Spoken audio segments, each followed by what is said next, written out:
여러분 안녕하십니까? 주식회사 키라에셋의 정원재라고 합니다.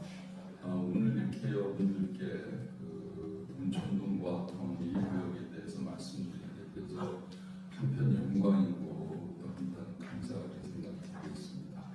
오늘 제가 주로 말씀드릴 내용은 무엇보다도 여러분들이 가장 궁금해하시는 내용입니다. 즉 사업성 분석 결과인데요.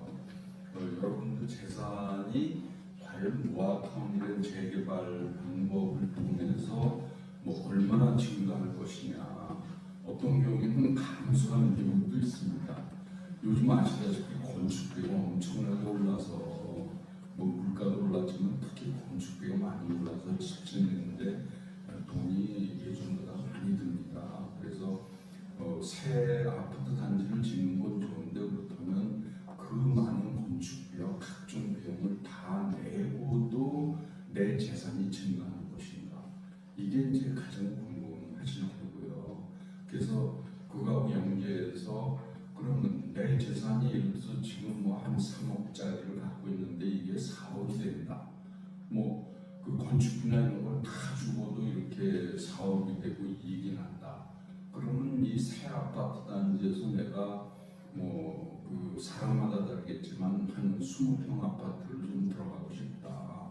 또는 어떤 분은 한 30평을 들어가고 싶다. 그랬을 때 돈을 얼마로 추가로 내야 되는 거냐. 아니면 혹시라도 돈을 안 내고 그냥 들어갈 수 있는 거냐. 이게 이제 가장 궁금하실 겁니다. 그래서 지금 설계도 안 나오고 지금 초기 단계에서 그런 세세한 사업성 분석 결과를 말씀드리기는 굉장히 이른 단계입니다. 그렇지만 저희 회사가 좀 오래돼서 한 40년 동안 일을 하다 보니까 그런데도 설계가 안 나고도 대략적으로는 그걸 예측을 하고 말씀드릴 어떤 역량이 되기 때문에 오늘은 그렇게 생각하시고 아주 상세하고 정확한 그런 수치는 안 나오더라도 대략 저희가 한 40년이라는 결과를 바탕으로 해서 대략적으로나마 계산한 결과를 말씀드리고 여러분들의 재산이 어느 정도 증가할 것 같다는 것을 통해서 이거를 말씀드리겠습니다. 그래서 그게 핵심 내용이고요. 핵심 내용이고, 그리고 이제 그 전에 이 모아타운이라는 건 조금 이따 말씀드리겠지만 굉장한 혜택을 줍니다. 상당한 혜택을 주는데 조금 속된 표현을 하면 여러분들은 로또를 맞으시는 겁니다. 여러분들 보면은 그러면은 모아타운이 여러분들께서 많이 알고 계시겠지만 그래도 모르는 분도 계시니까 그 전에 모아타운이 과연 뭐고 그러면 어떤 혜택을 준다는 것이며 그 혜택을 받기 위해서는 우리가 뭘 해야 되는 거냐, 이게 또 중요한 부분이니까요. 그래서 사업성 분석 결과 전에 그 부분을 또 말씀드리겠습니다. 그리고 이제 그 전에 처음 제가 뵙는 거기 때문에 저희 회사 소개를 간단히 드리고요. 근데 들어오실 때 그 나눠드린 유인물이 저희 회사 다양한 소개서니까 앞에서 저희 회사 소개는 그냥 간단히만 드리겠습니다. 저희 회사는 조금 오래됐습니다.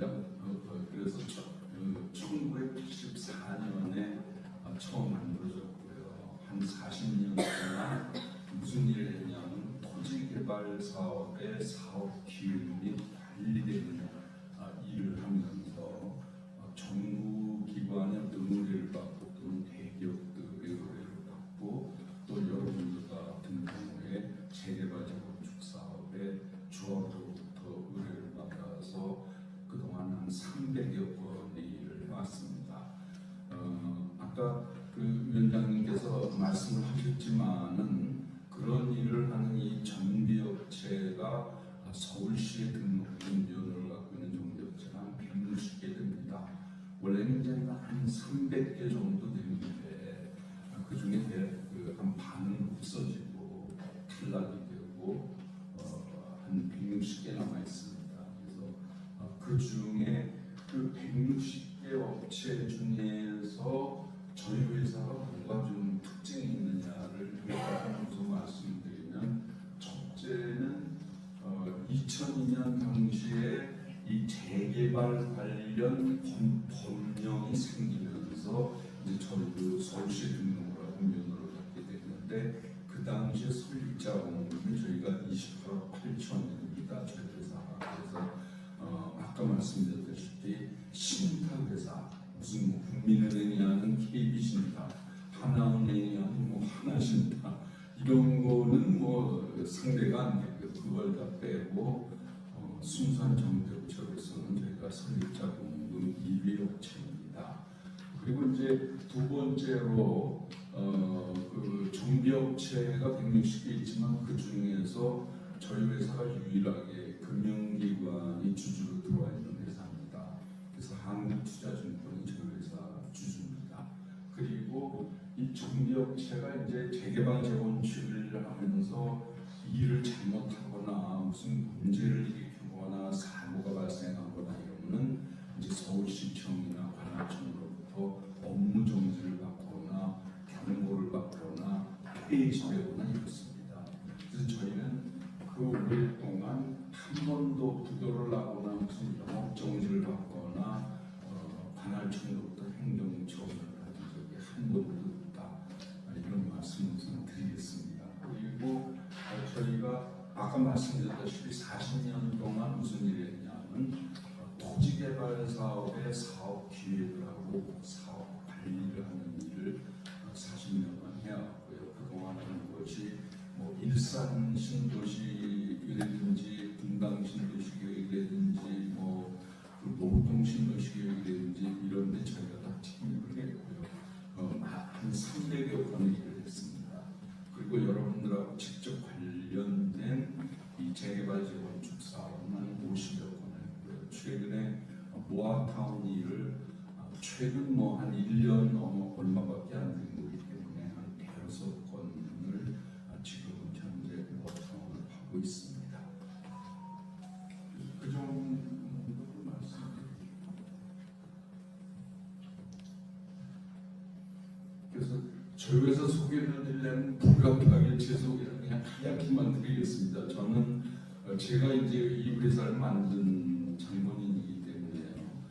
저는 오래전에 서울공대를 졸업하고 서울상대 대학원에서 경영 석사학위를 받고 유럽에 유학을 가서 이 분야로 박사학위를 받고 1983년에 한국외국어대학교 경영대학 교수로 부임을 해서 한 35년 교수 생활을 하다가 몇 년 전에 정년퇴직을 하고 지금은 명예교수로만 있습니다. 그리고 저희 회사는 1984년에 제 밑에서 박사학위를 받은 제 제자하고 같이 만든 한국토지개발연구소입니다.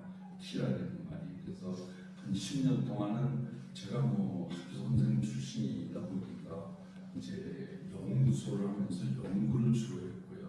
근데 연구만 해서는 이게 직원들 그 월급 주기 쉽지 않기 때문에 그 후에는 땅을 사서 직접 개발을 해보고, 그리고 IMF가 터져서 정말 고난도 겪고, 그리고 이제 300여 건의 일을 했습니다. 그래서 예를 들어서 아까도 말씀드렸지만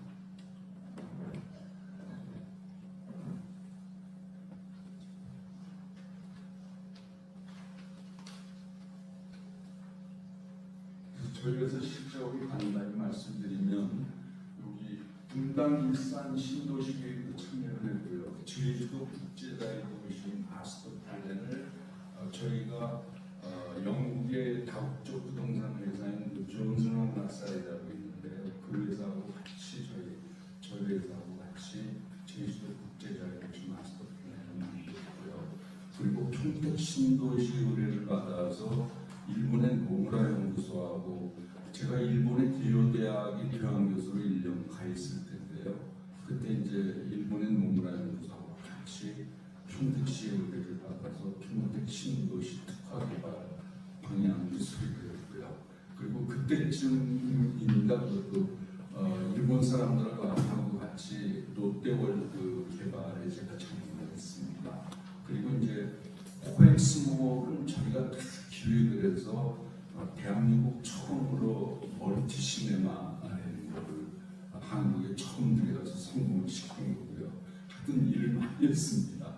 그래서 제가 무슨 뭐 일을 잘해서라기보다는 제 생각에는 이쪽 분야를 하는 분들이 대부분 도시계획을 하는 분이거나 건축 설계를 하는 분이 아무래도 이제 이 토지개발 사업, 재개발 재건축도 다 주도를 하시는 거죠. 또 당연히 그렇게 되는데 저는 경영학 쪽에서 이쪽을 전공한 사람이다 보니까 그런 사람이 거의 없다시피 해서 제가 일을 많이 했습니다. 그래서 보통 신도시 계획을 한다 하고 무슨 코엑스몰을 개발한다 하더라도 설계하는 분들이 설계를 하고 저는 어떻게 설계를 하고 어떻게 개발을 해야 그 주인 입장에서 돈이 제일 많이 들냐, 그게 제 전공입니다. 경영 전공이니까 그렇게 일을 했습니다. 그래서 일반 토지개발 사업을 한 300여 건 일을 했고요. 여러분들하고 직접 관련된 재개발 재건축 사업, 보아통 이런 쪽에 한 50여 건 참여해서 일을 했습니다. 그래서 저희 회사 소개는 간단히 이걸로 마치겠습니다. 그 다음에 두 번째로 아까 말씀드린 것처럼 모아타운이 무엇이고 모아타운이라는 것이 과연 우리한테 어떤 혜택을 주고 그리고 그 혜택을 잘 우리가 받아서 챙기려면 우리 동네에서 소유주인 여러분께서 무슨 일을 해야 된다, 이 부분을 말씀드리겠습니다. 여기 이제 법에 관한 얘기가 그냥 좀 간략히 그 그림을 그려놨는데요. 이쪽이 바로 여러분들 다 아시다시피 이 재개발 재건축 관련된 법령이 있습니다. 그래서 도시민주환경정비법이라고 해서 줄여서 이제 도정법이다 이렇게 얘기를 하는데요. 이게 만들어진 지가 한 20년 조금 지났습니다. 뭐 몇십 년 된 게 아닙니다. 그래서 여러분들도 아시다시피 한 30년 전 뭐 이런 데는 이 재개발 재건축이라는 게 상당히 비체계적이고 조금 험하게 막 진행되었고, 옛날 영화 보면은 뭐 어떤 사람들이 몽둥이를 들고 가서 막 주민들을 내쫓고 뭐 이런 영화가 좀 나오는데 조금 과장되긴 했지만 사실은 그런 일이 있었습니다. 가끔 뭐 자주는 없어도. 그래서 그렇게 비체계적으로 되다가 이제 정부에서 안 되겠다. 그래서 선진국처럼 이 도정법이라는 걸 만들어서 법에 따라서 아주 엄한 절차에 따라서 하게끔 그렇게 만들어졌고, 이제 그래서 지난 20년 동안 그래도 그 법을 거치면서 일을 하면서 우리나라도 재개발 재건축이 좀 체계화가 된 겁니다. 근데 그러다가 이제 이명박 정부가 들어서면서 보통 요 재개발 재건축은 보통 한 요 그 만제곱 그 토지 규모로 따지면 한 2만 평에서 왔다 갔다 합니다. 2만 평 정도 규모에서 왔다 갔다 하는 뭐 큰 것들도 잘 모르겠지만 그걸 하는 것이 재개발 재건축이고요. 재건축은 조금 크기도 하고 재개발은 조금 작습니다. 원체 복잡한 게 재개발이기 때문에 재건축은 그냥 아파트 단지 새로 짓는 거니까 보시고 조금 간단해서 그건 더 크게도 하고 있는데 한 2만 평, 크면 한 3만 평 이 정도 규모라는데 여러분들의 모아타운이 대여섯 구역에 모이면은 그게 바로 그 규모입니다. 그래서 여러분들의 구역 전체를 1구역이 옆에 있고 여러분들은 물론 2구역이지만 2구역 전체가 한 그 정도 규모가 됩니다. 하나의 재개발 사업의 규모가 되는 것입니다. 그래서 어쨌든 이명박 정부가 들어서면서 이거 한 2만 평 정도 되는 재개발 재건축을 해서 언제 아파트 단지를 줘서 그 아파트 값을 내리겠느냐, 아파트 값은 막 올라가는데, 그래서 이제 여러분들 아시는 뉴타운법인 걸 만듭니다. 그래서 여기 보시다시피 도시 재정비 촉진을 위한 특별법을 만들어서 뉴타운을 여러 군데 지정했습니다. 여러분 아시다시피 그래서 서울시에 뭐한 20-30개 뉴타운, 이거는 일반 재개발 재건축의 한 10배 되는 20만 명 이렇게 엄청나게 큰 그런 구역을 뉴타운으로 지정을 해서 그걸 이제 더 크게 만들겠다. 아파트 단지를 크게 엄청 크게 만들어서 마치 신도시처럼 이렇게 도로를 쫙 해가지고 바둑판처럼 나오고 이런 좋은 단지를 만들겠다가 뉴타운법인데 너무 크다 보니까 주민 동의서 받기도 힘들고 그래서 많은 것들이 실패했습니다. 그 중에 일부가 성공했고요. 그런 와중에 그리고 여러분들하고 관련된 그 모아타운하고 관련된 빈집 및 소규모 주택 정비에 대한 특별법이 나옵니다. 그래서 이거는 문재인 정부가 들어서고 그 이제 돌아가신 박원순 시장님 서울시 그분들이 거의 만들다시피 이게 만들어지는 게 5년 정도밖에 안 됩니다. 그래서 이 법을 만들어서 이분들은 재개발 재건축을 싫어했습니다. 지난 정부. 그래서 특히 재건축을 아주 그냥 그 아파트 폭등의 저 범인이다 뭐 이렇게 봐하고 재건축 특히 못하게 하고 인가를 안 내주고 그러면서 요 법을 만들어서 말 그대로 소규모로 재개발 재건축을 해라. 소규모로. 그래서 그 소규모가 일반 재개발 재건축의 한 10분의 1 정도밖에 안 되는 그저 2,000평, 1,000평 이렇게 그냥 맷집 한 4-50집이 모여서 이렇게 조그맣게 해라. 이게 바로 요 소규모 주택정비법이고 그렇게 조금씩 모여서 하면 이런 특혜 저런 특혜를 주겠다. 이게 상당한 특혜가 여기 있습니다. 조그맣게 모여서 하면 크게 하지 말고 알록달록하게 해라. 동네 사람들이 모여서 이렇게 좀 아기자기하게 재건축을 해라. 다 부수고 그냥 막 이렇게 새로 짓지 말고 새로 짓는 건 새로 짓는 거지만 그 동네의 특색을 살려서 또 주민들끼리 잘 의도를 해서 아주 알록달록하게 해라. 그래서 이게 거의 200개입니다. 지금 서울시민회로 각종 특혜를 주고 쉬우니까요. 7-80명 모여서 이렇게 동의서 받기도 쉽고 조그맣고 그래서 이게 막 불어나는 그런 와중에 한 5년 정도밖에 안 됐는데 이제 바로 얼마 전에 오세훈 시장님이 들어서셔서 이거 1,000평, 2,000평에서 누가 아파트 단지를 만들겠느냐 이런 아파트 보고 그게 되는데 그래서 바로 여러분들이 당선되신 모아타운 제도를 만든 겁니다. 그래서 모아타운에 대한 골격 규정은 요 법에 있습니다. 요 법에 조그맣게 1,000평, 2,000평 했는데 그거를 크게 했을 때에 그거는 이제 모아타운이라는 말은 안 쓰고 관리 지역이라는 그런 거를 해서 이거는 크게 할 수 있는 그 조항이 요 법에 한 조그맣게 있습니다.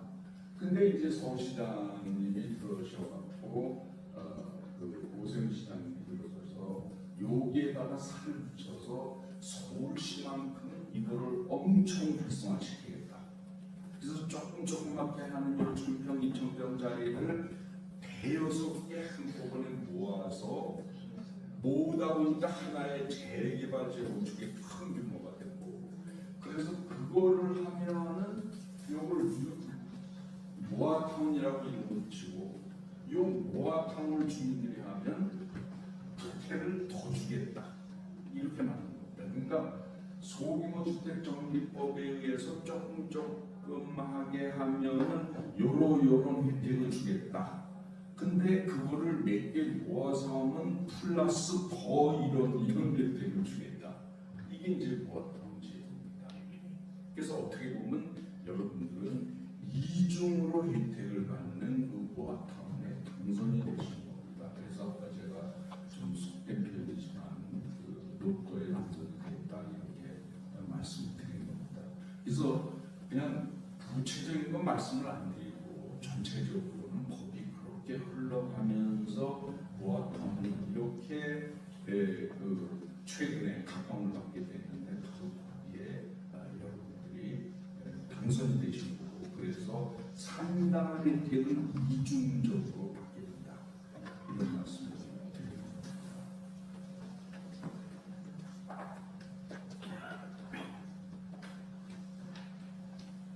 그래서 뭐 구체적인 내용이 많은데 시간도 없고 뭐 이런 거 하나하나 말씀드리지는 않겠습니다.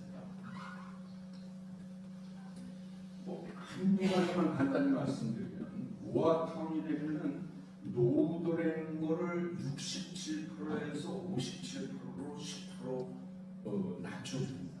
그건 뭐냐면 재개발 재건축을 하려면 그 구역 내의 건축물의 수를 다 셌을 때 그 중에 3분의 2 이상이 30년 이상이 돼서 노후화돼야 재건축 재개발이 인가가는 겁니다.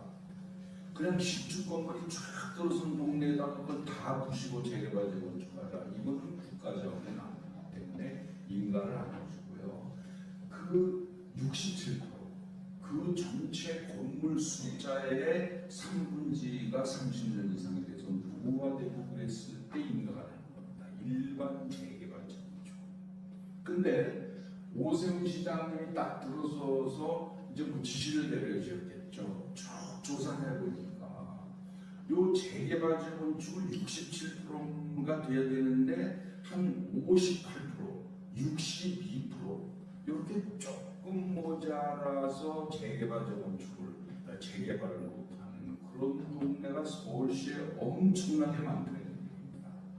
그래서 어쩌지도 못하고 노후도가 안 되니까 재개발을 못하고 그냥 그야말로 노후화된 그 동네에서 살아야 되고 이런 게 그렇게 많다는 얘기죠. 그래서 이제 통계를 내본 결과 이거를 10%만 낮춰줘도 재개발할 수 있는 여건이 되는 동네가 그렇게 많으니까 요걸 57%. 그래서 어떤 분은 아니 뭐 낮춰주려면 그냥 한 30-40% 낮춰주지 10% 낮춰줬다는 게 대단한 거냐? 근데 대단한 겁니다. 10% 낮춰준 게 그런 동네가 하도 많다 보니까 그래서 57%로 낮춰주고 층수도 많아지고 평균 한 7층밖에 못하는 걸로 법으로 규정되어 있는 데를 15층, 13층으로 나누게 하고 또 여러분들 아시겠지만 용적률이라는 게 있습니다. 용적률. 그래서 내 땅이 용적률이 200%라는 것은 내 땅의 2배, 200%의 건물을 땅 위에 지을 수가 있다. 이런 뜻입니다. 뭐 대부분 알고 계시지만 그래서 보통 주거지역이 1종, 2종, 3종으로 되어 있는데 1종은 150%가 대부분 그 경우고 2종은 한 200%, 3종이 되면 한 250%의 집을 질 수 있습니다. 그러니까 내 땅이 저 서류를 떼보면 1종으로 되어 있냐, 2종으로 되어 있느냐, 무슨 상업집으로 되어 있느냐에 따라서 땅값이 크게 차이가 나는 겁니다. 왜냐하면 1종은 1.5배밖에 건축물을 못 짓습니다. 내 땅이. 근데 똑같은 위치인데도 이쪽은 요게 3종 되고 여러분들의 동네도 그렇습니다. 여러분들의 동네도 저 위쪽은 1종이고 이 밑에는 2종입니다. 그래서 당연히 저쪽이 땅값이 싼 겁니다. 여러분들의 집값도 아무래도 조금 싸고 그렇게 될 수밖에 없는 겁니다. 밑에 동네에는 2배의 집을 지을 수 있는데 이게 1종이 되다 보면 이게 1.5배밖에 못 짓는 겁니다. 그런데 그거를 올려주겠다는 겁니다. 1종은 모아타운으로 되면 주민들이 동네에서 80% 걷어서 우리 모아타운 하겠다라고 해주면 그러면 모아타운으로 정식 모신다면서 1종을 2종으로 올려주고 2종을 3종으로 올려주고 막 이렇게 하게 되는 겁니다. 그러니까 내 땅이 어디까지는 일종이어서 1.5회밖에 위에다가 집을 못 쳤는데 아파트를 짓든 뭘 짓든 근데 모아타운으로 딱 되니까 이게 200%를 질 수 있게 되는 겁니다. 그게 바로 모아타운의 이중적인 혜택입니다. 그래서 용적률이 올라가고 뭐 땅값이 올라가고 막 그렇게 되는 건데 이게 대단히 지정이 되면 아직은 여러분들은 지정고시가 되지 않은 겁니다. 대상지로 검토 대상지로 지정이 된 겁니다. 그것도 대단한 거죠. 근데 이제 법적으로는 완전 지정이 된 게 아니고 여러분들이 가만히 있어서 되는 게 아니라 80% 주민이 동의를 하셔서 서류를 구청이 내고 그래서 그걸 보고 구청이 여기는 정말 모아타운 구역이다 이렇게 땅 치면은 그걸 이제 법적으로 고시를 하는 거죠. 그렇게 되면 그때부터 법적으로 완전히 1종이 2종이 되고 2종이 3종이 되고 그렇게 되는 겁니다. 그래서 그런 그 외에도 뭐 많습니다. 조경의 문제, 건폐율, 용적률, 공개공시를 어떻게 하나, 높이 제한을 어떻게 하나, 일조권 설계하려면 일조권 북쪽에 어떤 집이 있으면은 내 쪽에 집을 가린 그 해를 가리니까 그러니까 높이는 못 올라갑니다.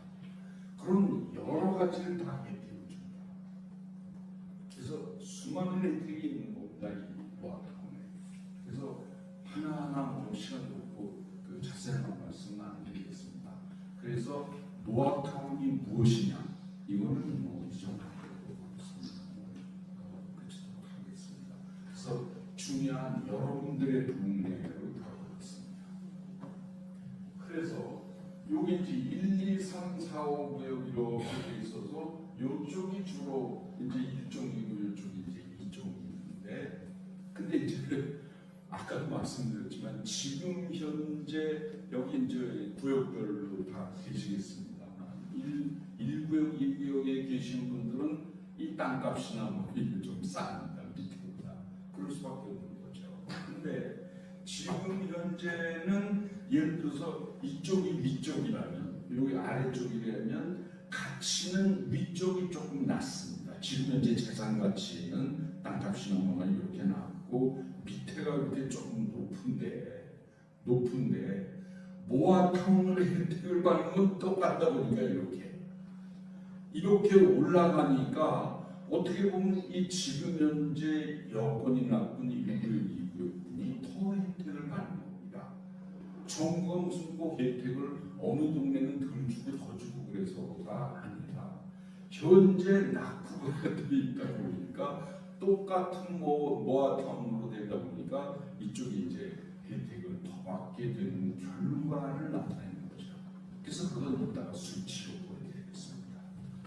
그래서 이 아까 말씀드렸지만 이 많은 혜택을 그냥 받을 수 있는 게 아니라 여러분들이 빨리 동의서를 80% 제출해서 조합을 만들고 그래서 설계업체를 고용을 해서 설계를 이렇게 저렇게 해서 그 해약을 해서 그래서 조합을 만들어서 내면은 그걸 보고 이제 그 관리업체라는 게 또 관리계획업체라는 게 이제 도시계획업체를 구청하고 시에서 고용을 합니다. 한 3억을 주고 그래서 그 구청의 돈으로 시와 구청의 돈으로 한 3억을 주고 도시계획업체를 그 사람들이 채용을 해서 여러분들 동네에 대한 아파트 단지 계획을 수립합니다.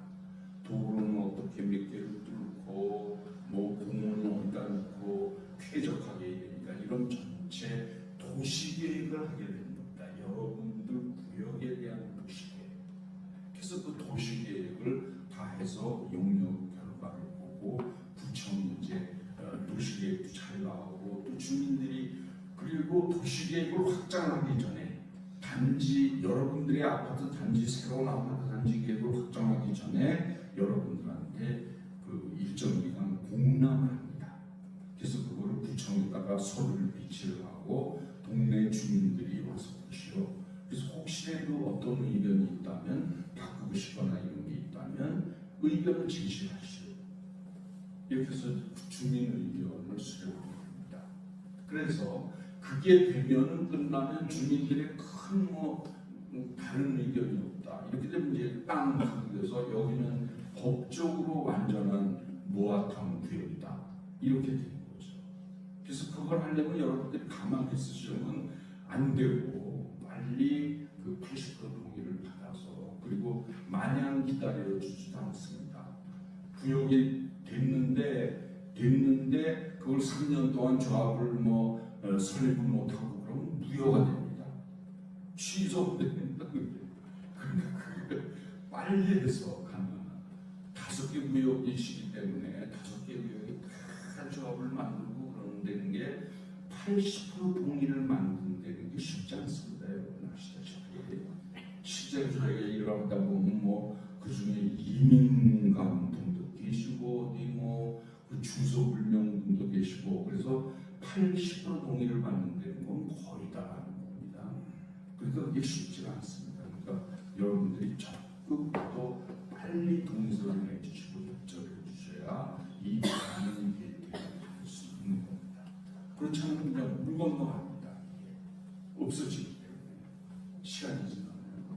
그래서 그거를 위해서 여러 가지 해야 됩니다. 이거 전문적인 얘기이기 때문에 하나하나 말씀드리지 않겠습니다. 하여튼 빨리 여러분들 협조해 주시고 저희 같은 전문업체 또는 이제 설계 자문업체도 구하셔야 되는데 이런 데서 빨리 계약적으로 설계를 해서 이렇게 해서 우리는 이렇게 하겠다. 이거를 구청에 제출을 하고 그걸 보고 단지 도시계획업체 3억을 시청과 구청이 준 업체가 조금 있으면 이제 그 입찰을 하고 구청이 입찰을 합니다.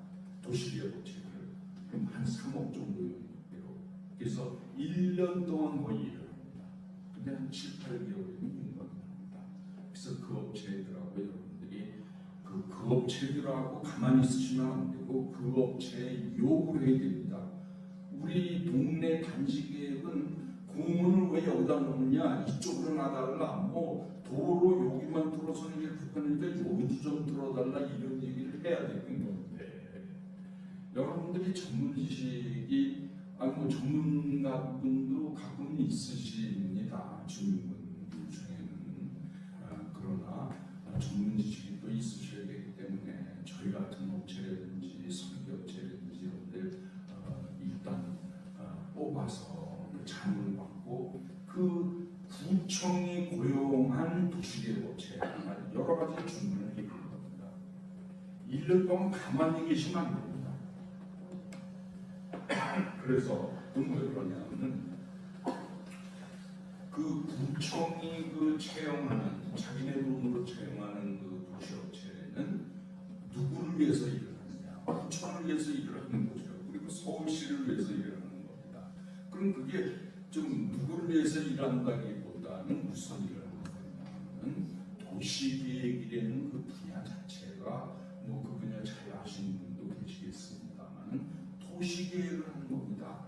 즉 여러분들의 동네에 대한 일을 하지만 여러분들 동네에 대한 일을 할 때 서울시 전체 균형 발전을 위해서는 요 동네가 이래야 되겠다 저래야 되겠다 이 일을 하는 겁니다.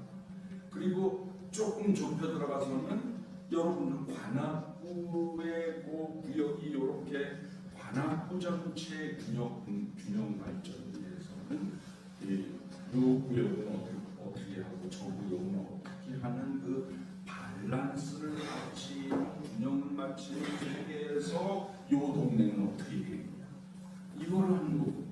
여러분들의 꼭 유리하게 하는 그 계획을 하는 게 아닙니다. 근데 여러분들은 여러분들 동네에 다른 동네도 좋지만 우리 동네에 유리한 계획을 해줘야지 이게 무슨 소리냐 이게 당연히 이런 입장이시죠. 그러니까 그 사람들한테만 그냥 맡겨두시는 대로 전문가가 주민들 중에 있으시면 가능한 적극적으로 개입을 하시고 저희 같은 업체나 또 설계업체 자문을 받아서 계속 주문을 해야 됩니다. 1년 동안 한 달쯤 있다가 찾아가 보고 그만 안 되고 자 당신네들이 여태까지 일한 게 뭐냐 그 요구를 하고 보여달라 보여줘서 주민들이 와서 주민들께 한번 이렇게 의논도 해보고, 그래서 그 다음번에 일주일 후에 만나서 우리 주민들이 의논한 결과 이건 아닌 거고 저렇게 해야 되겠다, 그거 반영해 주시오. 그걸 다 반영하지는 못합니다. 도시계획을 하는 것도. 그러나 그렇게 해서 반영을 시켜야 된다. 또 주민들 의견을 무시를 못합니다. 다수기 때문에 항상 다수가 중요하니까. 그래서 그런 거를 하셔야 되고, 이 정도 말씀드리고 넘어가겠습니다. 너무 시간이 걸리니까. 자세한 내용은 전문적인 내용이기 때문에. 그래서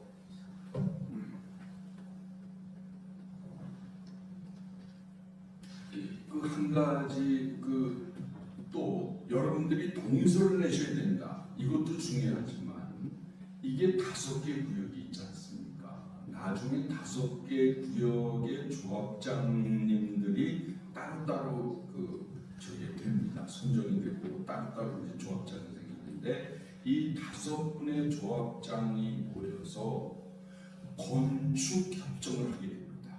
이 모아타운 제도에서는. 그래서 건축법 77조의 4에 보면은 여러 인접한 구역끼리 어떤 조화로운 통합적인 어떤 그러한 건축을 위해서 건축 협정을 할 수 있다. 이런 게 있습니다. 같이 합동을 하는 겁니다. 같이 설계도 같이 하면서 이렇게 그런 규정이 있어서 그거를 아무데나 해주는 건 아닌데, 예를 들어서 말이죠. 2개의 땅이 여기 있습니다. 이렇게 2개의 땅이 있는데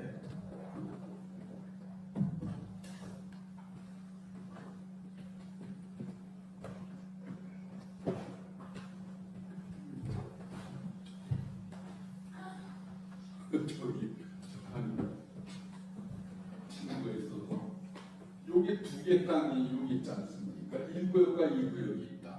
그럼 1구역과 2구역이 따로따로 개발하는 게 아니라 모아타운이 되면 그 인접한 땅끼리 통합 건축이라는 걸 할 수 있습니다. 그건 무슨 얘기냐면 설계업체도 같이 이렇게 채용을 해서 이 설계를 할 때 통합적으로 조화 있게 그걸 설계를 하고, 또 시공사도 예를 들어서 모르겠습니다. 포스코더샵, 롯데캐슬, 무슨 GS자이 이런 시공사를 같이 뽑아서 똑같은 이름으로 하나의 단지로 이렇게 만들려는 게 모아타운의 제도의 취지고, 그렇게 할 때 비로소 혜택을 주겠답니다. 그냥 아무렇게나 해서 혜택을 준다는 게 아니라, 그래서 모아타운의 취지는 이 5개 구역이 모여서 건축협정을 맺고 가능한 통합적으로 해라.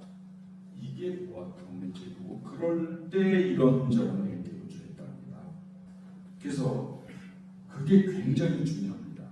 그런데 사실은 이제 이 구역별로 지금은 주민들분께서 잘 모르시지만 사실은 구역별로 여러 특징들이 다르고, 그렇기 때문에 나중에 분란이 생기는 경우가 종종 있습니다. 우리 구역은 니네 밑에 구역은 저렇게 가지고 우리는 이렇게 가야 되는 게 좋을 것 같은데 무슨 소리냐? 이런 이견이 생기고 막 이럴 때 이거를 통합한다는 것이 그렇게 쉽지 않습니다. 그래서 건축법에 아예, 또 모아타운 제도에 아예 통합 건축에 관한 건축협정 체결을 해라, 이런 게 있습니다. 근데 건축협정을 체결하는 거는 혜택입니다. 그게 같이 할 수가 있거든요. 예를 들어서 땅을 파더라도 이게 다 되는 건 아닙니다만, 땅을 파더라도 이제 지하의 땅을 이제 파서 주차장을 만들어야 될 거 아닙니까? 요즘 아파트 위에, 대지 위에 주차장 만드는 아파트 단지가 어디 있습니까? 요새는 다 지상에는 아주 나무 심고 조금 멋있게 하고 다 지하로만 들어가는 거죠, 주차장. 그렇게 해야 되는데, 지하로 들어가려면 이제 주차장 입구를 만들어서 지하로 이렇게 들어가면서 뺑뺑 돌면서 이렇게 들어가지 않습니까? 그래서 이거를 다 따라하면은 여기서 그 주차장 입구를 만들어서 뺑뺑 돌고 들어가다 보니까 주차 공간이 요거밖에 안 나고, 여기서 따라하면 여기서 뺑뺑 돌고 들어가서 주차장 여기밖에 안 나고 이렇게 되는 겁니다. 근데 지하를 같이 팔 수 있는 겁니다. 여기서 인접구역이. 그게 모아타운의 특징입니다. 그러면 여기 입구를 하나만 만들어서 그냥 이 두 개를 통 터서 이쪽에 주차장을 만들면 주차될 수가 엄청 많이 나오는 거죠. 이걸 따로따로 하면 입구 따로 만들어야 되고 뺑뺑 도는 걸 지하를 만들고, 그러면 뭐 주차장 대수 확 줄어들고, 그리고 시공사 입장에서도 건설회사 입장에서도 요거 하나만 해라. 그럼 그보다 이 두 개는 다 니네들이 책임져라. 그러면 현장 소장도 한 명 내보내면 되는 거고, 뭐 양이 많아지니까 건축비도 싸지고 굉장히 아파트 그 건축비가 싸지는 겁니다. 그러니까 그 시공사 입장에서도 좋고요. 한꺼번에 많이 하니까. 그리고 여러분들 입장에서는 당연히 더 좋고. 그래서 그렇게 하려는 겁니다.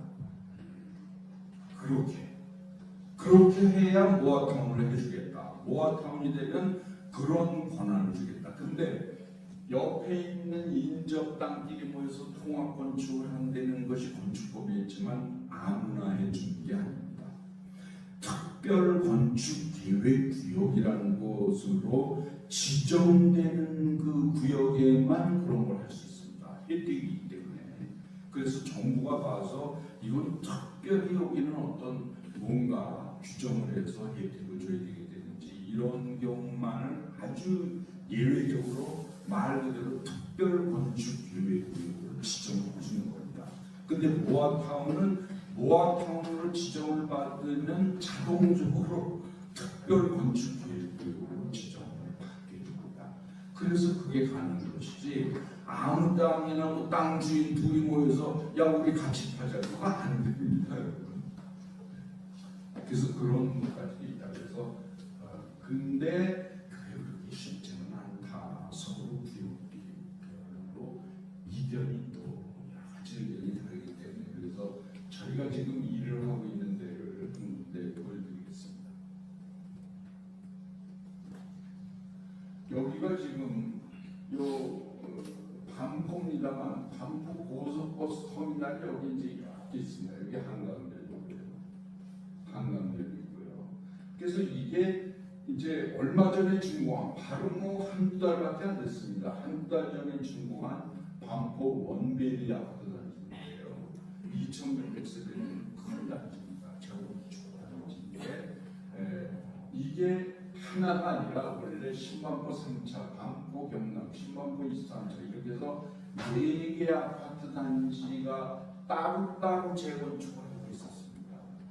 그리고 상가가 크게 있는데 이 상가도 따로 하고, 그러다가 어느 날 이 5분의 그 조합장님이 모여서 야, 이게 우리가 따로 할 게 아니라 이걸 한꺼번에 큰 통합적으로 해서 이게 큰 단지를 만들면 우리 아파트 단지 전체 아파트 값도 크게 올라갈 테니 우리가 그렇게 합시다. 이렇게 상당히 뜻이 모여져서 여기 보시면 통합 재건축 합의서 요런 걸 쓰고 여기 5분이 도장을 칩니다. 그 내용 복잡합니다만 이런 걸 하고 한 5년 전에 이걸 딱 도장을 찍고 하신 겁니다. 그래서 아주 성공적으로 해서 그래서 2달 전에 준공했습니다. 그래서 아주 뭐 아파트 값도 올라가고 이렇게 돼서 아주 행복하시는데, 이 일을 저희가 하고 있습니다. 지금 6년 전부터. 그래서 그 건축 그 통합 합의를 할 때는 뭐를 주의해야 되고, 그냥 뭐 실제로 여러분들께서 짐작하시겠지만 요 단지 분들은 통합해서 상생 효과는 뭐 좋은데 우리는 한강 바로 앞이고, 그러니까 아파트 값이 우리가 상당히 가치가 높은 거고 그런데 상생 효과를 뭐 똑같이 A분지로 5개가 나눠가죠. 우린 그렇게 못하겠어. 우리한테 혜택을 상생 효과가 100이라면 5분지를 나눠서 뭐 5분지만 우리한테 혜택을 줘. 우린 뭐 4분지를 좀 많이 받아야 되는 거 아니야? 뭐 이런 의견을 또 갖게 되는 거죠. 그래서 그거를 잘 조정하는 게 그렇게 쉽지 않습니다. 그래서 그런 거를 잘해야 된다. 그래서 성공하려면 그런 거를 잘해야 된다는 말씀을 드립니다. 이건 뭐 외국에서 하와이에서 저희가 포스코 건설하고 한 일인데 복잡합니다. 이건 전문적인 얘기라고 생각하고 있습니다. 요거는 뭐냐면 요게 제가 쓴 책입니다. 그래서 사업이 극대화를 위한 재개발, 재건축 이론이 실무된 책입니다. 그래서 이 책은 특수한 책이어서요. 요게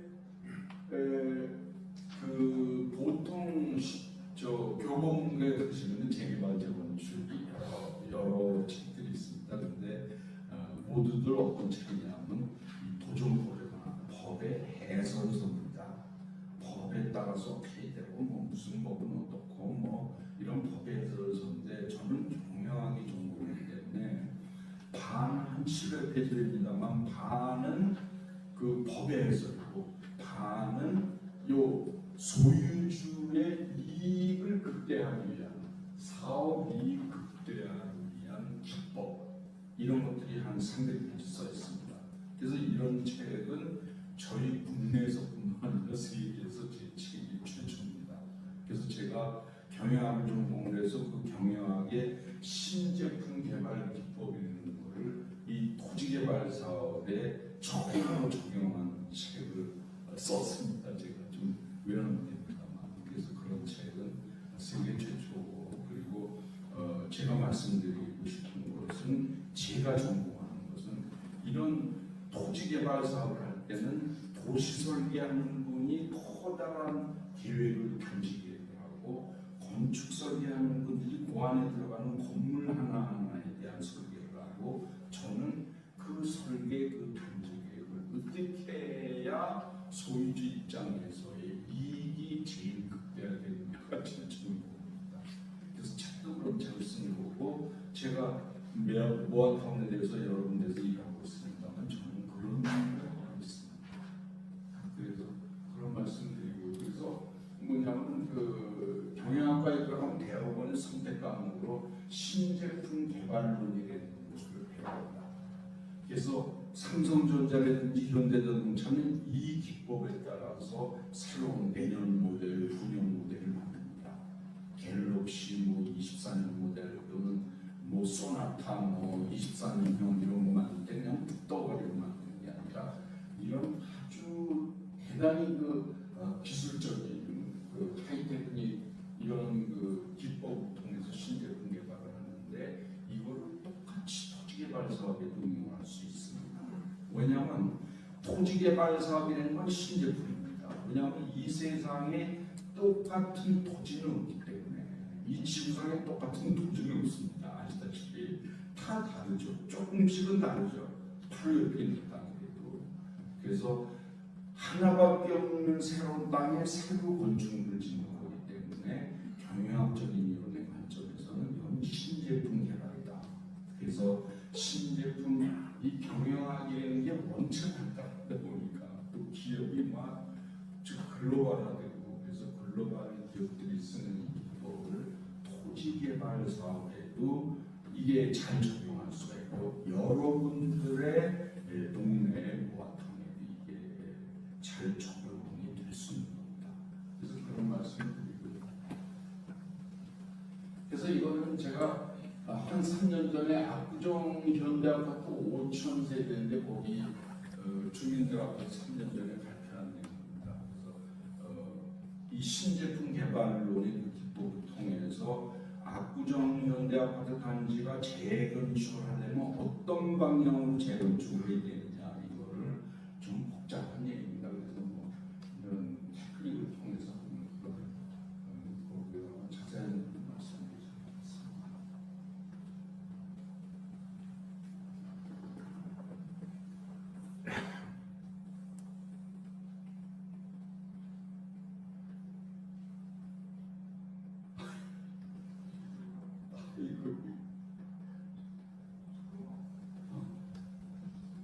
한 가지만 말씀드리겠습니다. 제 책에 어떤 내용이 써있냐, 이것도 한 3, 4년 전에 실제로 한 건데요.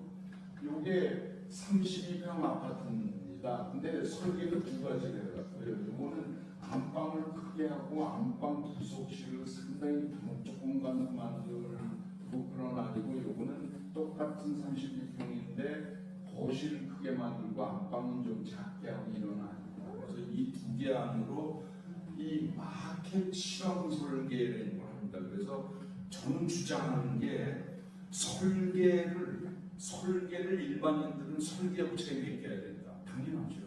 90몇 프로는 설계업체가 일을 해야 되는데 어떻게 설계하느냐는 입장이 다릅니다. 예를 들어서 여의도에 있는 국회의사당을 설계를 한다. 그럼 그런 거는 어떻게 설계를 해야 돈이 최고가 되느냐, 그거는 상관이 없는 거죠. 정말 이 국회의사당 같은 의사당을 설계하면 되는 겁니다. 근데 아파트를 분양한다든지 개발 사업을 한다든지 그럴 때는 이게 제일 나은 그런 설계를 해야 되는 겁니다. 그게 제일 좋은 겁니다. 그래서 그럴 때는 마켓 실험 설계를 합니다.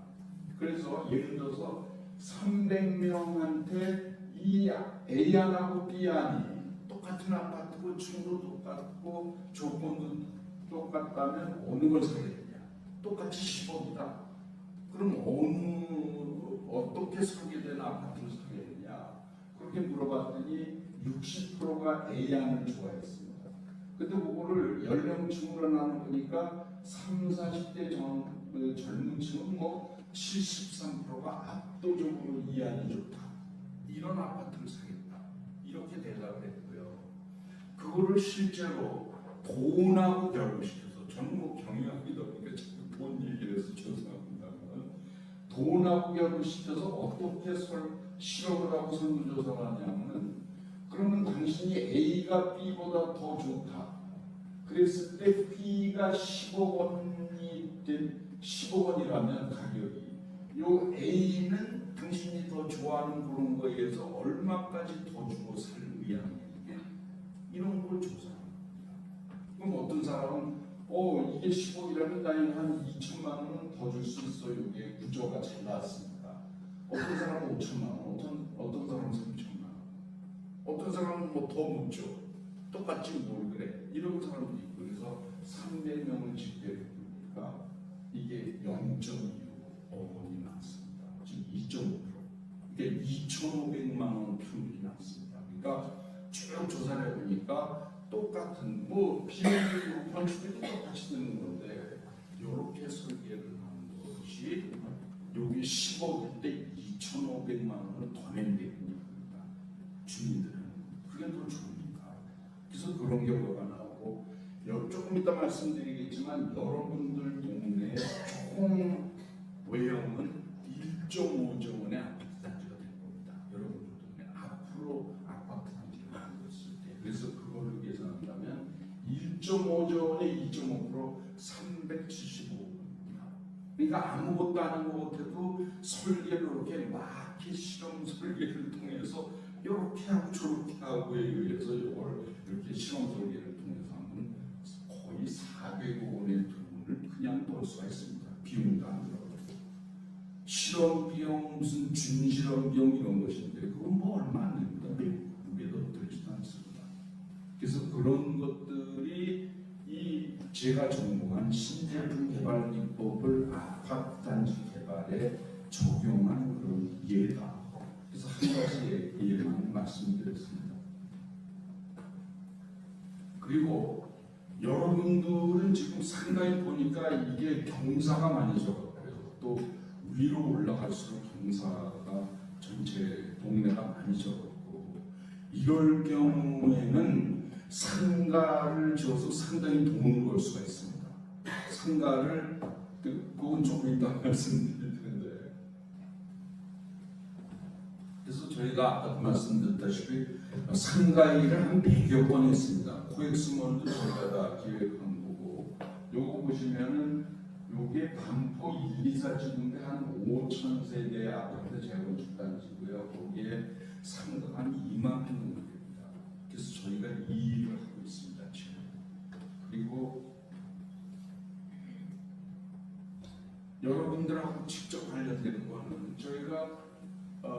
일방 7구역에 이제 오래된 일입니다. 이거는 2005년서부터 벌써 7년간 저희가 일을 하는 건데, 요게 구봉지입니다. 보시다시피 경사가 상당합니다. 이 동네가.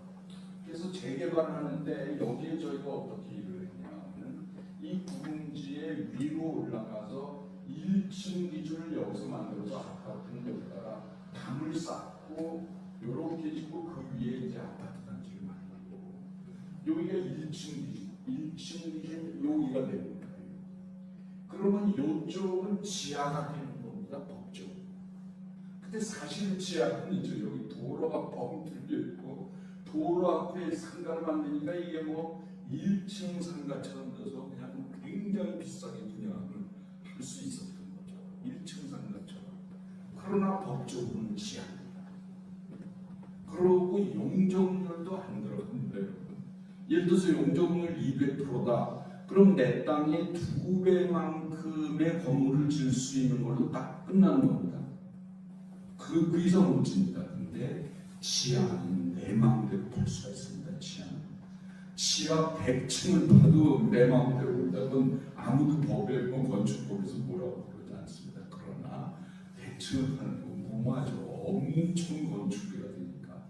그래서 아주 정말 영동이나 한복판이나 강남역 부근이나 이렇게 돼야 4, 5층까지 땅을 어떻게든지 이걸 활용해 먹어야 되다 보니까 지하로 파는데 한 4, 5층까지는 파지. 그 이상 가면은 한 3, 4층 이상 파면서부터는 기하급수적으로 건축비가 올라갑니다. 뭐 기하급수적으로는 아니지만 상당히 계속 올라갑니다. 그래서 지하를 안 파는 것이지, 이게 돈만 된다 그러면 지하 얼마든지 파도 됩니다. 그런데 이게 법적으로 지하이기 때문에 이 지상 용적률 200%를 잡아먹지를 않습니다. 내 마음대로 그냥 법에 상관없이 내 마음대로 파는데, 이게 지하지만 용적률도 안 잡아먹지만 1층처럼 비싸게 나가는 겁니다. 도로에는 땅이 있습니다. 그래서 그래서 설계업체하고 잘 저희가 의논을 해갖고 앞으로 얘기합니다만 이렇게 잘 설계를 하면은 지하가 되는 건축을 만들 수가 있습니다. 이게 경사가 됐을 때 이게 가능한 거거든요. 그래서 그런 그 수익 극대화 방법이 있고, 그래서 제 전공이 바로 그런 쪽이다, 이런 말씀을 다시 드리는 거고, 그래서 여러분들의 경우에는 경사가 져서 이게 좀 나쁜 면도 있지만 또 이런 장점도 있다. 그런 걸 잘 살려야 되겠다.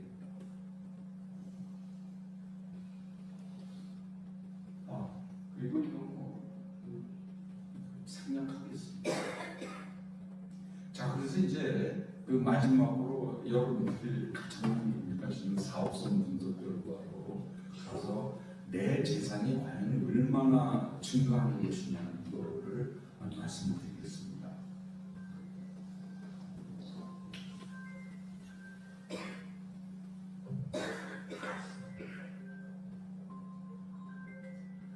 그래서 내 재산이 지금 3억짜리 빌라다.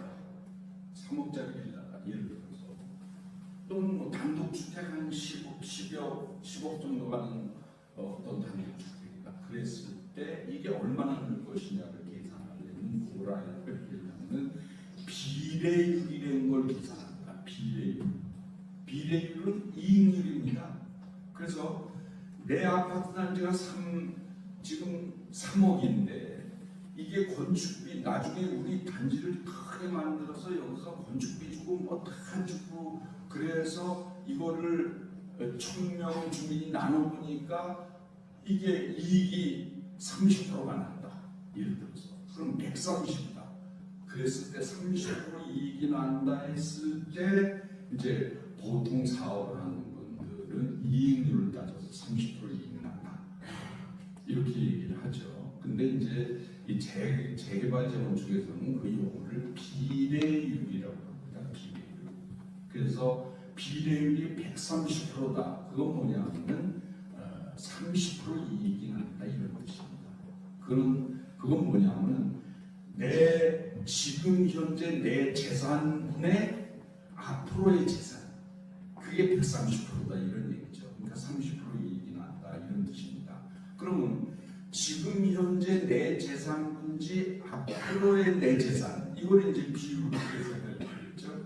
그럼 지금 현재 내 재산 그건 뻔합니다. 여러분들도 지금 여러분들이 갖고 계신 부동산 얼마냐? 그럼 시가 알아보면 금방 나오는 거죠.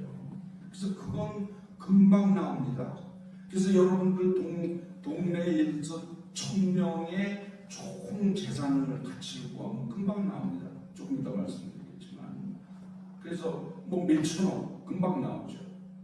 금방 나오고 위에는 뭐냐면은 앞으로 우리가 만들 새 아파트 단지의 총 가격에서 총 건축비 및 비용 요걸 빼내는 거죠.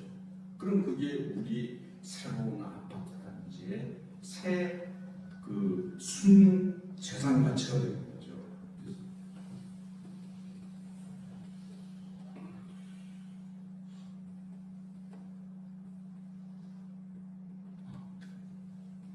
요게 바로 뭐냐면 여러분들 먼저 말씀드리겠습니다. 요 비례율이라는 것은 지금 현재 내 재산 이거를 동네 전체 합한 거 이거를 이제 용어로 종전자산이라고 합니다. 그래서 종전이라는 거는 재개발전 이거를 이제 용어로 종전이라고 얘기를 합니다. 별게 아니라. 그리고 종후 이거는 재개발 후입니다. 그래서 내 종전자산 분지 종자산 이게 비례율입니다. 그렇지 않습니까? 재개발 전에 내 재산 분지 재개발 후에 건축비 다 뺀 내 순재산 재개발 후에 이게 이제 비례율이죠.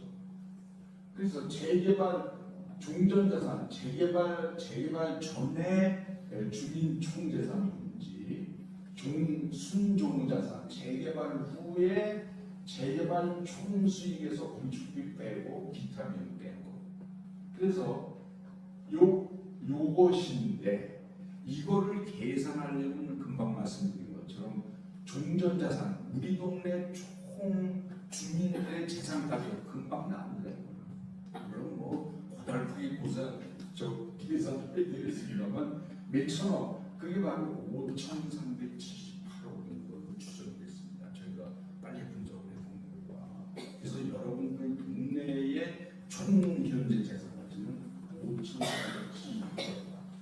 근데 앞으로 여기에 새 아파트 단지를 만들었을 때 이 새 아파트 단지의 총 가격은 얼마가 될까? 이거를 예측해 봤더니 1.54조 원, 1조 5,400억인 걸로 엄청나게 증가하는 거죠. 5,300짜리 지금 재산 가치 이 땅에다가 아파트를 지니까 이게 1조 5천억으로 그냥 크게 증가하는 겁니다. 그러나 조합되는 게 거기서 엄청난 건축비를 다 줘야 되니까 그게 무려 8천억입니다. 건축비가 어마어마한 거죠. 그래서 그래도 그걸 빼주고 이걸 8천억 원을 무려 지불을 다 해도 7,200억이 순으로 납니다. 그래서 종전에 여러분들 총 예산이 5,370억이고 종후에 재개발을 다 했을 때 아파트 단지가 원체 대단한 아파트 단지가 돼서 비싼 아파트가 돼서 1.54조가 되고 엄청난 8천억을 주고도 7,200억입니다. 그래서 그 비율을 보니까 이게 134%가 나왔습니다. 134%. 그 34%가 건축비 다 주고도 34% 이익이 남는다. 여러분 동네는 이렇게 나왔습니다. 그런데 그게 바로 모아타운으로 성공적으로 개발할 시행을 했습니다. 근데 그렇지 않고 각 구역별로 뭐 마음대로 중구난방으로 재개발할 시. 이건 뭐냐면 타치에서 정말 시공사도 뽑고 좋은 업체로 뽑고 그래서 같이 이걸 해야 되는데 그렇지 않고 아예 난 뭐 시공사 따로 뽑을래 뭐 우리 삼촌이 어디 시공사 다니는데 거기로 할래 좀 웃기는 얘기지만 그렇게 해서 각 구역별로 막 중구난방으로 간다. 어디는 벌써 착공을 했는데 어디는 1년 내에 착공하고 뭐 시기적으로나 무슨 그 시공사 이름이나 하여튼 중구난방으로 간다 그랬을 때는 이게 놀랄 만한 수치인데 종전자산 5,378억이 오히려 재산이 준다. 4천억으로. 이런 그 대단한 결과가 나왔습니다. 78%입니다. 22% 손해본 얘기입니다. 저도 계산하면서 깜짝 놀랐는데 왜 그러냐면 5,378억에서 새 아파트를 단지를 지면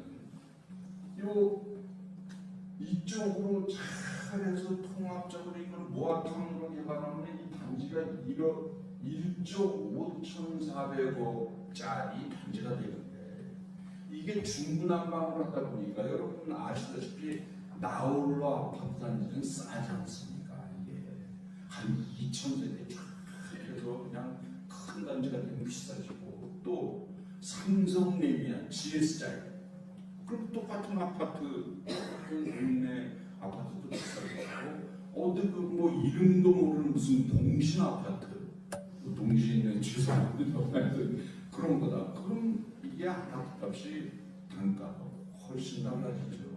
그렇기 때문에 1.3조밖에 안 됩니다. 그러니까 새 아파트 단지가 이런 식으로 다 그래도 근데 비용 조금 더 늘어납니다.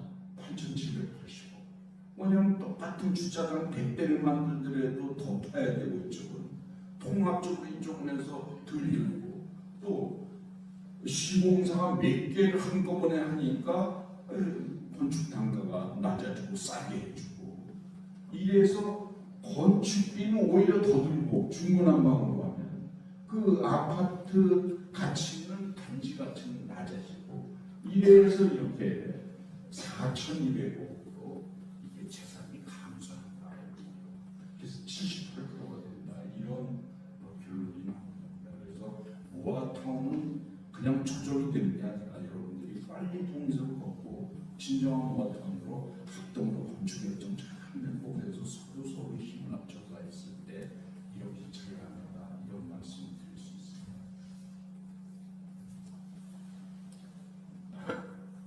복잡한 그 계산도 절차는 뭐 말씀드리지 않겠습니다. 네. 그래서 아까 말씀드렸다시피 지금 비례율이 제일 중요한 것인데 그래야 뭐 남는 자금지가 계산되는 것인데 종전자산은 여러분들의 순재산이 얼마냐 이거 금방 납니다. 아까도 뭐 몇천억. 그리고 비용도 금방 납니다. 건축비 요즘 그 평당가가 건설회사마다 다릅니다만 700만 원에서 800만 원까지 합니다. 평당. 엄청나죠. 요게 한 2년 전만 해도 뭐 520만 원 이랬습니다. 근데 지금 700만 원, 800만 원입니다. 엄청 올랐죠. 그래서 이 그러나 건축비가 얼마가 될까? 우리가 여기다 새 아파트 단지 때 금방 나옵니다. 비용료마다 얼마 될까? 한나절이면 계산됩니다. 거기 대부분 건축비의 몇 프로 이렇게 연동이 되기 때문에 그래서 그건 쉬운데 문제는 여기다가 새로 이 동네에 아파트 단지 줬을 때 이게 미래에 얼마짜리 아파트 단지가 되느냐 이걸 예측한다는 것이 하느님만 아시는 거죠. 인간이 어떻게 알겠습니까? 그러나 다행히 시뮬레이션 고도의 수학 기법이 있어서 그걸 사용하면 이걸 예측할 수 있는 겁니다. 그래서 그걸 저희가 사용한 겁니다. 그냥 절차는 말씀드리지 않겠습니다. 이거는 그 아파트 단지에 영향을 미치는 무수한 변수에 대한 여러분들 그 동네 관악구 전체의 빅데이터를 함수에다가 집어넣어서 그거를 미분값을 제로로 놓고 7원 연립방정식을 풀고 그런다. 그래서 그냥 컴퓨터가 계산하는 거고요. 그래서 해본 결과 여러분들의 동네에 새 아파트 단지를 지면 평당 3,500만 원 정도의 아파트 단지가 될 거다. 이런 그 시뮬레이션 결과가 나왔고요. 그리고 수학이라는 게 묘해서 이게 틀릴 수 있다. 틀릴 수도 있다. 물론 이 수학식이. 그러나 이 수학식이 맞을 확률이 여기 보시면 0.75, 75% 맞는다. 틀릴 수도 있다. 25%. 이렇게 무섭게 나와요. 그래서 대통령 선거를 하면 윤 씨가 45%, 누구 씨가 43% 박빙이다. 이런 게 이제 갤럽이라 이런 설문조사라고 마지막에 오차 보기는 플러스 마이너스 3% 이렇게 나왔습니다. 그 수치만 나오는 게 아니라 이게 틀릴 그 범위는 요 사이에서 틀린다 이런 것까지도 나옵니다. 수학이 없어서. 그래서 그겁니다. 틀릴 수도 있으나 이 예측가는 3,500만 원이 거의 75%의 확률을 합니다. 그 틀려도 거기서 뭐 조금밖에 안 틀린다 이런 결과가 나오고 그래서 그걸 사용을 해서 그런데 이거는 현재의 주로 빅데이터를 사용한 값이고요. 여기 보시면 여러분들 동네 관악구 전체 아파트 값의 변화 추이 그리고 힐스테이트 뉴거리 서울데이터에 이때든지 여러분 편한 세상 여러 것들을 이렇게 변화해왔습니다. 관악구 전체 아파트 값은 뭐 오래된 아파트는 가격이 많지 않습니까? 요즘은 굉장히 싸고 새 아파트는 굉장히 비싸지고 그러지 않습니까? 그래서 관악구 전체로 보면 이게 21년에서 23년까지 이렇게 잘 올라가다가 평당 3천만 원 가다가 이게 최근에 확 떨어지고 요한 1이라고 하는 거 그리고 최근에 반짝 오르고 있습니다. 이건 여러분들이 뭐 뉴스를 통해서 잘 아시는 얘기고요. 큰 아파트 단지들은 또 마찬가지로 더 올라가고 더 떨어졌다가 더 반짝하고 이런 상태입니다.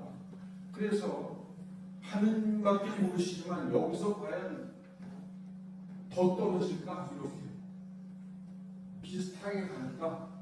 올라갈까? 이거를 여러분들 나름대로 예측을 해보시죠. 그래서 저는 조금 올라간다고 봅니다. 원체 떨어졌기 때문에 여기 보시면 무려 25%가 떨어졌습니다. 이 편한 세상 서울대 1차는 2022년 4월에 그냥 최대점을 찍었는데 평당 무려 4,600만 원까지 올라갔습니다. 근데 이게 3,400만 원까지 떨어졌습니다. 무려 25%가 떨어지고요. 이 관악구 전체도 16%가 떨어졌습니다. 엄청 떨어졌습니다. 그래서 이게 조금 올라갈 가능성이 상당히 높다. 저는 그렇게 생각합니다. 그래서 여러 가지 시뮬레이션에서 아까 말씀드린 3,500만 원은 지금 현재 상태고 요게 10%만 올라가도 여러분들의 수익성이 더 좋아집니다. 당연하죠.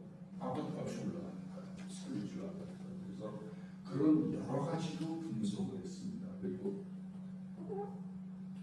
또 하나 보여드릴 것이 요게 한 세 달, 서너 달 전입니다. 2023년 5월달에 여러분들보다 먼저 간 모아타운이 몇 개 있습니다. 서울시내에서 가장 빨리 지금 진행되고 있는 게 강북구 건도 그리고 이제 그 장미동 이런 데가 이미 상당히 갔습니다. 설계 끝나고 사업시행이가 막 이런 식으로 가는데요. 거기서 조합이 만들어져서 요 23년 바로 최근입니다. 몇 달 되지도 않았는데 실제로 그 시공사 입찰을 받습니다. 그래서 저 입찰을 보니까요. 저 정부에서 하는 그 나라장터에서 그래서 실제로 코롱건설이 모아타운 3차 명목동에 들어왔는데 코롱건설이 우리나라 16위 업체입니다. 코롱건설이 그런데 그 단독으로 하면 749만 원 평당가 건축비가요. 그리고 옆에 있는 3A 구역을 같이 우리한테 일을 준다면 630만 원 해주겠다. 40만 원 이렇게 차이가 납니다.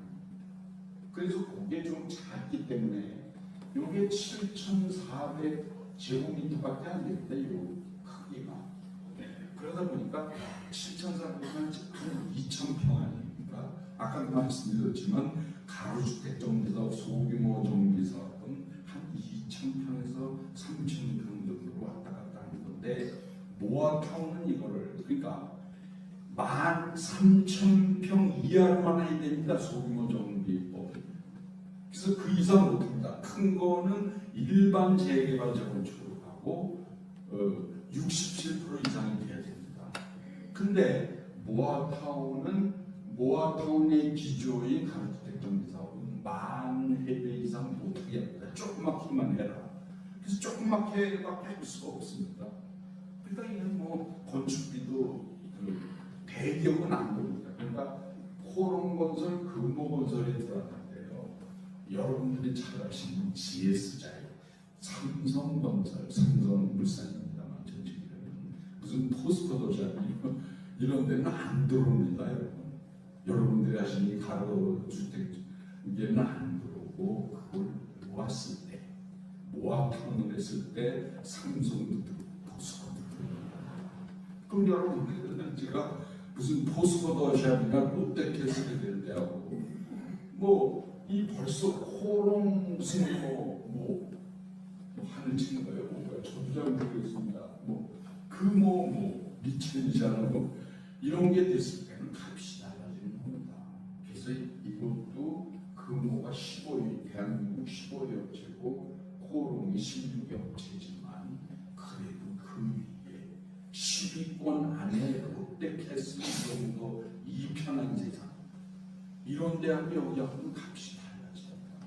그래서 아까 말씀드렸지만 이걸 여러 개 모아서 한꺼번에 시공사도 같이 뽑으시고 시공사 그냥 따로따로 뽑지 마시고 저희 같은 정부업체가 앞으로 정식으로 저희는 PM을 하는 거고 전자회차를 뽑게 됩니다. 오마게. 그래서 그것도 같은 업체를 갖고 여기 뽑으시고 설계업체도 5개 여기 공동으로 뽑으시고 설계도 쫙쫙하게 전체 단지를 하시고 그리고 시공사도 똑같은 회사이므로 하나의 아파트 단지를 하셔야지 그렇지 않으면 이렇게 차이가 납니다. 그래서 최소한 두세 개는 모아야 됩니다. 그러니까 여러분들이 5개 단지가 다 통합을 하면 아주 금상첨화고요. 최소한 2-3개 여기서 보시다시피 2개만 묶어줘도 이게 이렇게 달라집니다.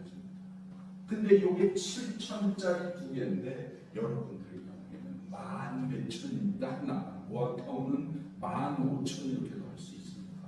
그래서 여러분들의 경우는 13,000, 5,000이 2개가 있다면 3만이 됩니다. 조금만 재건축인데 일반 재개발. 그러니까 그 정도 최소한 2-3개는 같이 하셔야 된다. 5개가 다 같이 하는 걸 목표로 당연히 하시고 그렇게 하셔야죠. 그러나 최악의 경우에도 2-3개 같이 하셔야 됩니다. 따르다 보면 큰일 납니다. 그래서 그런 말씀이 원체 중에서 실제로 몇 달 전에 벌어집니다. 모두들 깜짝 놀랐죠. 근데 요 장애에서도 금호건설이 들어오면서 똑같이 단독으로 하면 우리가 700만 원 든다 그러나 옆에 있는 11구역을 같이 우리가 일을 하게 된다면 이게는 해줍니다. 20만 원. 이렇게 차이가 납니다. 그래서 2-3개만 합쳐도 그 달라지는 걸 꼭 아셔야 됩니다. 이건 구체적인 정책과 말씀드리겠습니다. 그래서 여기 보시면 전체적으로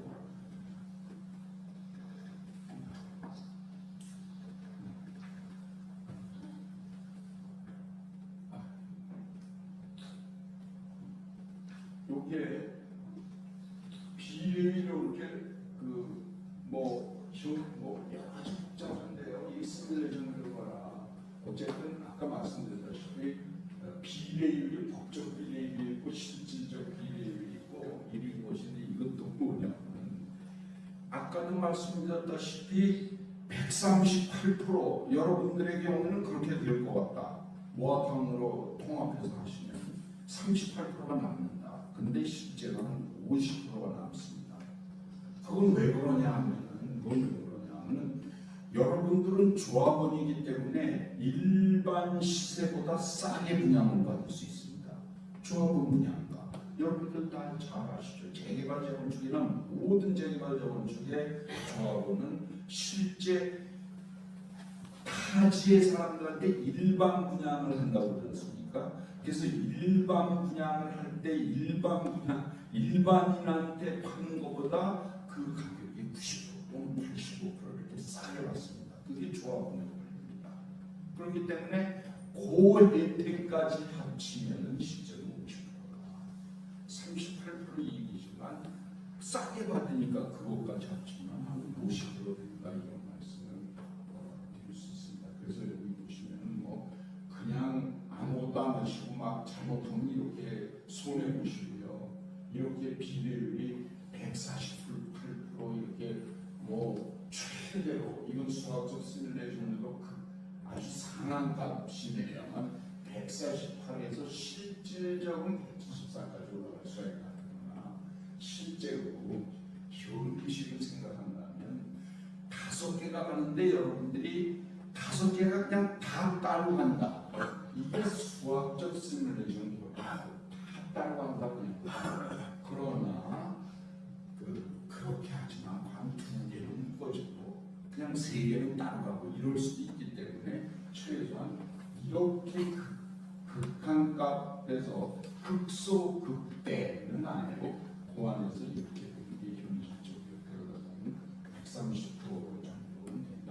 아까 말씀드렸듯이 그러나 38%가 아니라 34%, 38%가 아니라 실질적 비례율 요거는 조합원 가격으로 싸게 받는 그 이익 15% 정도 요거까지 합치면 거기다 이런 말씀 드릴 수 있습니다. 그래서 마지막으로 예를 들어서 내가 3억 원 빌라 소유자다. 그랬을 때 여기 보시면은 부동산 경기가 이번에 끝이다. 그랬을 때 모아타운으로 성공을 했다. 그럴 때는 종전가액이 여러분들 재산이 3억인데 요게 비례율이 120%가 되면은 예를 들어서 권리가액이 3.65억 원이 되고 그 20평 아파트가 신청하면은 시가가 7억 1,400만 원인데 요게 조합원이니까 6억 4천으로 이렇게 이제 싸게 받을 수 있고요. 그러면 이제 추가 분담금이 한 2.8억 원이 되고 그래서 실제로 여러분들의 경우 좀 잘못 계산이 실제로 이게 좀 130% 그런 게 잘못 프린트가 됐어요. 요거는 여기 잘못됐습니다. 모아타운으로 성공시가 있고 요건 부동산 경기 회복시입니다. 10%. 그랬을 때는 이게 130% 4%가 됐고 뭐 이게 2억 6천이 증가라고 이렇게 되는데 이게 잘못 계산이 됐는데 요 밑에 거를 말씀드리면 하여튼 요건 계산이 정확합니다. 3억짜리 종전가액 갖고 계신 분이 경기 회복 시 2억 6천이 재산이 증가합니다. 실질적 재산 증가까지 합치면. 근데 경기 회복 시는 그렇고 경기 현행 유지 시는 1억 3천이 나옵니다.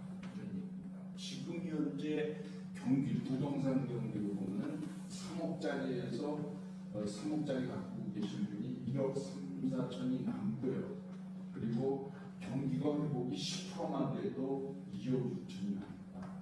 그리고 3억 원 단독 상가, 단독주택이나 상가를 갖고 계신 분 10억짜리 경기 회복 시에는 6억 원이 남고요. 경기 현행 유지 시에는 한 3억이 납니다. 이런 말씀 드릴 수 있겠습니다.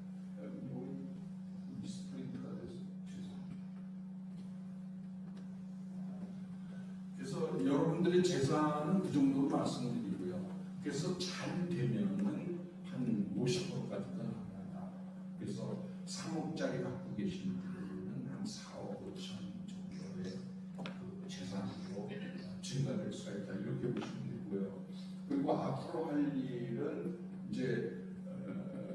여러분들이 지금 대상지로 이제 받으신 거기 때문에 아까도 말씀드렸다시피 조만간에 한 두세 달 안으로 구청하고 시청이 도시업체를 도시계획업체를 뽑을 겁니다. 한 3억을 주고 그럼 그 사람들이 1년 계약을 하고 일을 합니다. 단지 계획수를 하는데 그래서 1년 계약을 하지만 한 7, 8개월이면 중간에 다 나옵니다.